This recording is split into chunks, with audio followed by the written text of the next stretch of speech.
Every Christian at least once in his life noticed that he was spiritually exhausted. Do you know how to identify signs of spiritual exhaustion? Luke chapter 2 verse 49 says, "Then Jesus asked his parents, 'Why were you looking for me?' He asked, 'Did you not know that I must be in that which belongs to my Father?'" Jesus Christ has always been considered to be in the temple, praying and deciding the affairs of his Father. The only time we can find in the Bible when people saw Jesus angry was when he saw people desecrating the temple by buying and selling in it. Anyone who is devoted to God will also be devoted to the things that belong to God, such as paying alms, serving as a church worker, providing financial assistance to those in need, and so on. If you notice that you lack interest and zeal to serve God in the church, then you may be experiencing spiritual exhaustion. Another sign of spiritual exhaustion may be that you no longer feel spiritually connected with God. Every child of God is supposed to feel the presence of God.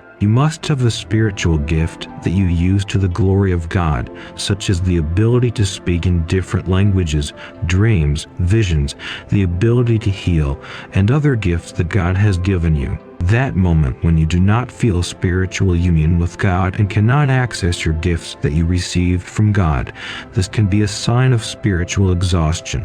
All this can happen because you are doing something on your own, not relying on the help of God. For example, as a Christian, you do something not under the direction of the Spirit of God, but use your flesh to do it. It is at such moments that you may feel that you are experiencing spiritual exhaustion.